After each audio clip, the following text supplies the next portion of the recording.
Welcome to Edify Living, where we look beyond the horizon because there is always more to life.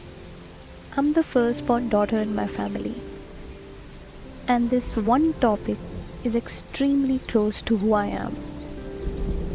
A lot of times in my life, I have realized that talking feminism and being a feminist are two very different things.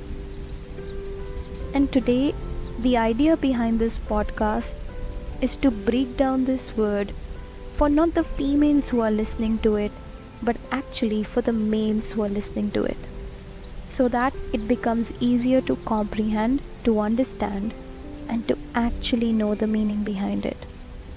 Because it's very easy to listen to a word, pick it, and fix it anywhere we want to. May it be in a heated argument or in an attempt to glorify a profile. Everybody wants to call them feminist these days. And I'm pretty sure half of them don't even know what it actually means. And not in a bad way, but I really do hope that today's podcast make you sit and think and rethink, because it's high time we understand at least a few of those important pillars of our society that has made the entire human race. Let's celebrate being a female who doesn't have abs or packs, who doesn't use weapons, and who certainly doesn't use force, but who walks with class, rolled up her sleeve and oozes power within a lore of elegance. Today, dear listeners, let's talk about facts and face the realities that we as females often push into shadows in the name of being a woman. Let's pull out those uncomfortable strands and talk truth, which brought in light always give us the names of gold digger, cheater, homewrecker, and whatnot. Today, let's talk feminism and let's talk its beauty. Are you ready? Let's dive into it. Feminism is not about hating the other side of the population. It's about realizing that a female isn't born to be encased in a showcase and set out for display. A female is born to set out free, and let her spread her wings out in the sky and ace the highest peaks that even she didn't imagine. The world needs to understand that the description of being sweeter, talking softer, or being proper isn't the only definition of a lady. She's allowed to eat the way she wants, talk obnoxiously loud at times, and prefer ripped jeans over dresses, and yet she'll be a lady. The point is, words and habits cannot construct the image of a perfect woman. She does it for herself. And then it's up to her whether she prefers pearls and diamonds or dog tags and sweatshirts. When a woman walks wearing a 6-inch heel and a bodycon dress, she isn't a porcelain figure. She's a daughter, a sister, a friend, a mother, a partner, and a lot more. A woman can be sassy and be caring at the same time. A woman can be nasty but sympathize at the same time. And certainly, a woman can spark but hide her demons behind her long lashes at the same time. And yet, over all this, a lady will always remain who she is, no matter how hard the world tries to reshape and remold her. That is what feminism is. Feminism comes in a lot of forms. Every day, when you step out in the world, you will see it unfolding in front of you in various shapes. Now, those shapes can be equally degrading or a step up, displaying the growth of the society. When a female is talked about in a room, not because of how her hair looks or what her height is or how she appears on the outside, but because how capable she is in her job or the certain skills she possesses, that's when we are talking what we should be talking in the first place. Women and men are not equal because these are two different sides of the same species with equally different sets of capacities and abilities. Because as much as we deny this in the name of feminism, we can't be equal. That is what actually most people understand feminism to be. But the reality is, say for example, women will always be emotionally intelligent than a man is. And similarly, a man will possess more physical outlook to life than a woman will. Now there are two reasons for that. One, we are genetically wired different. And second, no matter how hard we try, we cannot reverse each other's capacities. Now, this doesn't mean that there are set roles for each gender, because that's not nature. That's the society we live in. And it is actually the sad truth of the society we live in. Because nature did not create the inferiority that we live in.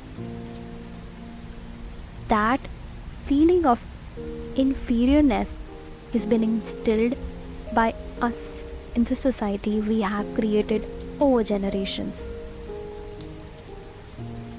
Feminism is about recognizing the fairness, that there is no one inferior, no one superior, and that's simply the due position that females already have.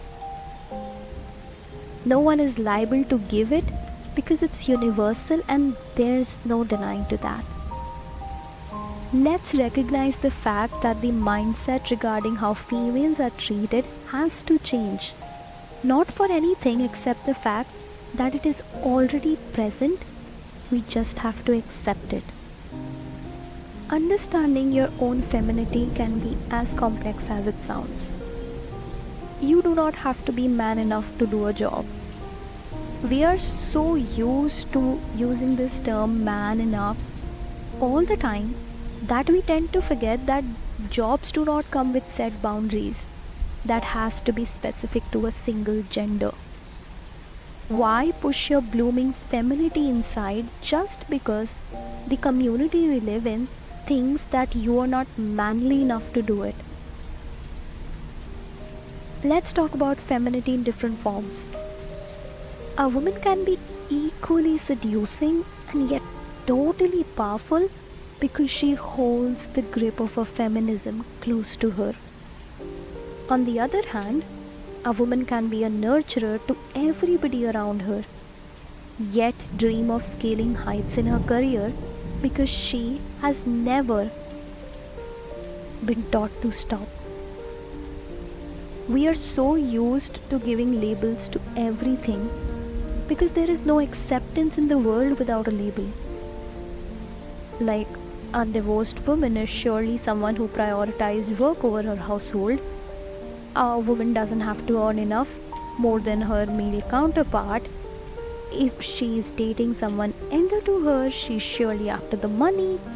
Or if she has strength to voice the rights and wrongs, she's a home wrecker.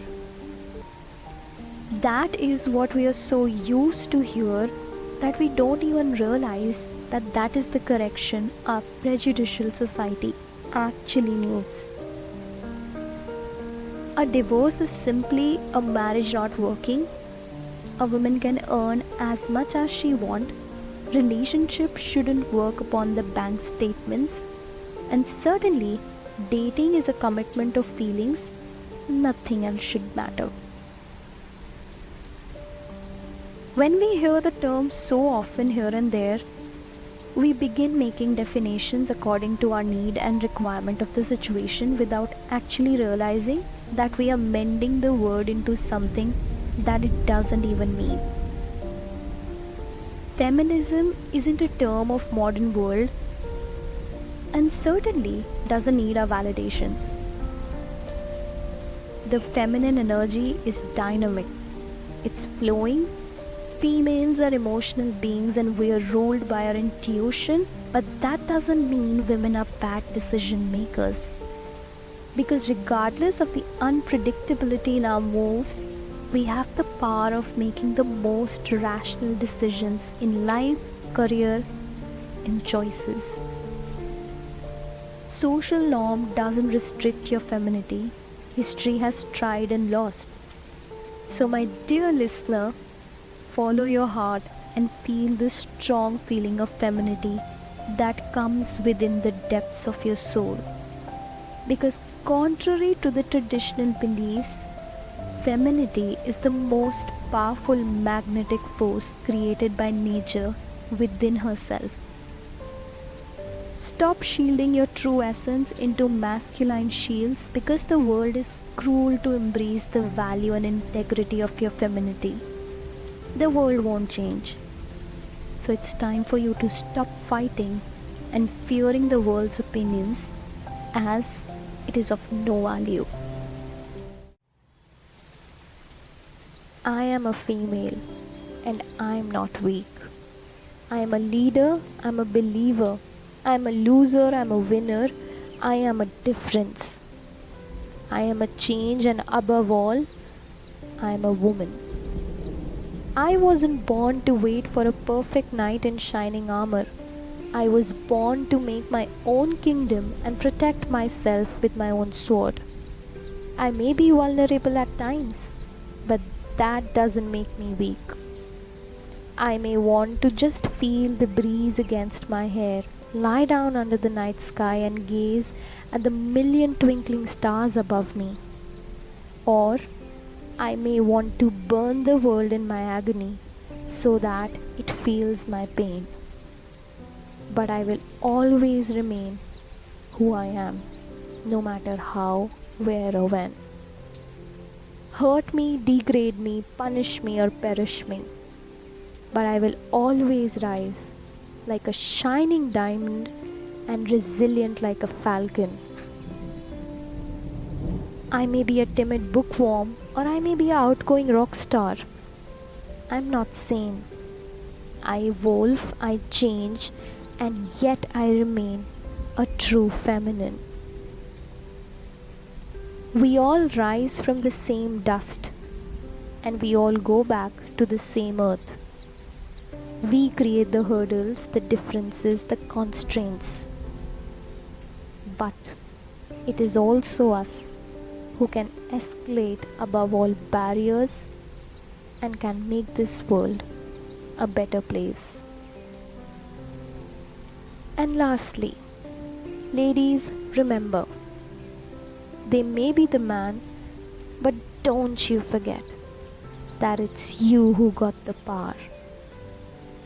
Before I wind up today's podcast, I just want to add one last thought. The strongest of the ladies were made because she had a secure man beside her who didn't fear her femininity and instead cheered when she soared high. That, my dear listeners, is what feminism is about. It's not about recognizing your masculine features. It's about accepting your blooming femininity and glow in the world due to it. I'm your host Priyal. I will meet you next Sunday. Till then, adios. Thank you for tuning in. This has been such a wonderful episode for me. I will look forward to all your reviews. Once again, thank you. Bye bye.